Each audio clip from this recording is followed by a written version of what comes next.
Hi guys, I thought I'd give you a close look at another, well, not a figure as such, but a set, a Black Series 6-inch set, the Dewback and Sandtrooper. Now, I received this in a mail haul around 3 weeks ago, but I'm only just getting around to obviously posting the video now. So here's a quick look at the packaging, and it's been done quite nicely in that familiar Phase 3 Black Series style, and it's pretty much the same size as the other vehicles that we've been getting recently, the Ray Speeder and Luke's Land Speeder. The box is a very similar size. This is number 4 in Phase 3 of the vehicle line. Nice grayscale image of the Sandtrooper on the side there. Usual rubbish on the bottom of the box.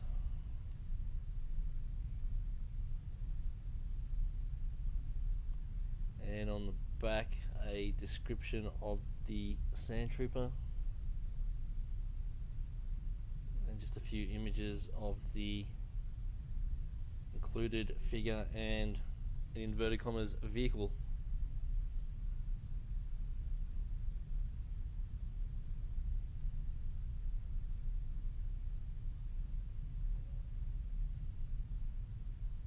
Alright, so I'll get these guys out of the box and give you a closer look.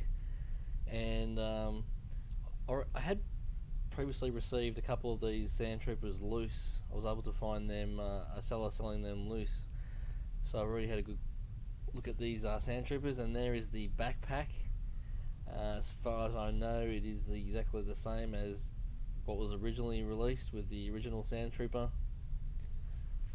Unfortunately, I wasn't collecting Black Series 6-inch back then, so I don't have an original Sandtrooper, and they sell for ridiculous money these days. And you also get a, what I like to call a cattle prod, I guess that's what it is.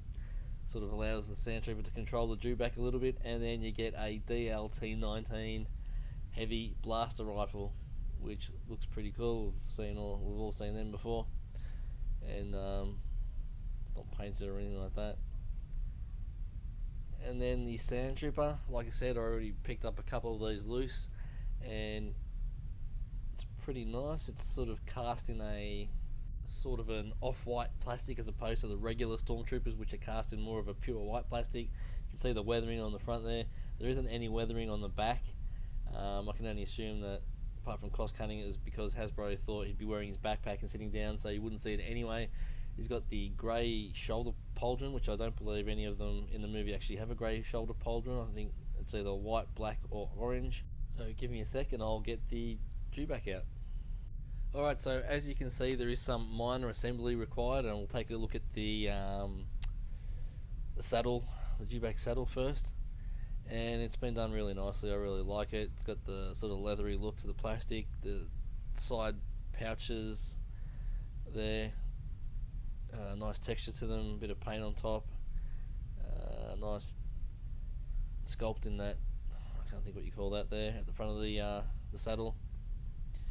And it's got that really nice leathery look to the sculpt in the actual saddle, and then there's a blanket roll or something at the back there, and it's been done pretty nicely as well. Paint's all pretty clean on it, looks nice. Now, the big fella,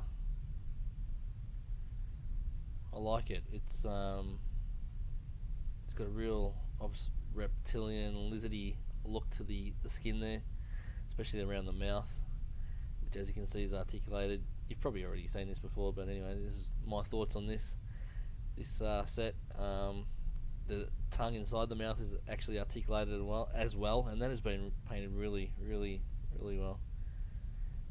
Even the roof of the mouth, if you can try to give you a look there, has been sculpted. It's got sculpted detail in there. The teeth have been painted really nicely. It's all pretty clean, as you would expect for a figure at this sort of premium price. You expect the paint to be done really well. The only sort of nitpicky thing I have there is around the mouth, between the lower jaw and the upper mouth. Probably the paint blending could have been done a bit better. It's been done well on the legs. You can see the again on the top, nice sculpting down his or her spine. There's a bit of a hole in the side there, but that gets covered up by the saddle. Lots of articulation in the, I guess you'd say, the hips, the tail, the lower legs, the ankles, the toes. They even have articulation. The hips there are actually sort of, I think it must be a ball joint. You can actually not just get swivel, but you can get a bit of sideways rotation as well.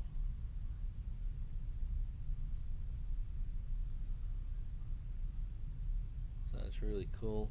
Claws have been painted nicely.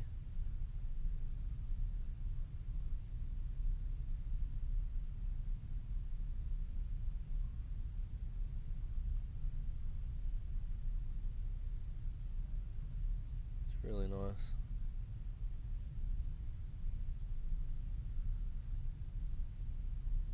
Sort of belly's been painted a lighter colour, and underneath the chin.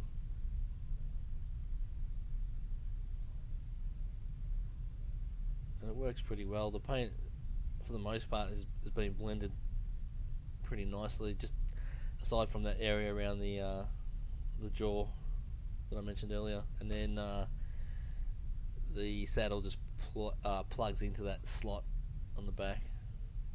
And here's a look at the Sandtrooper sitting on the Dewback, and thanks to the excellent articulation in the hips and the knees, he sits on there really well, and it looks pretty, pretty good, pretty lifelike, realistic sort of type thing. Yeah, looks really well, and I didn't go to the effort of getting him to hold the reins there, but I'm sure he would do that quite easily. I have to say, I think the creature, the Dewback, is probably a little bit undersized. If you have a look at some images from the movie, it's probably a little bit undersized, this version, but it still looks pretty good. Here's a quick look at the Sandtrooper and Dewback out in the wild. I took a few pics of these guys out on patrol. If you haven't already, don't forget to follow me on Instagram as well.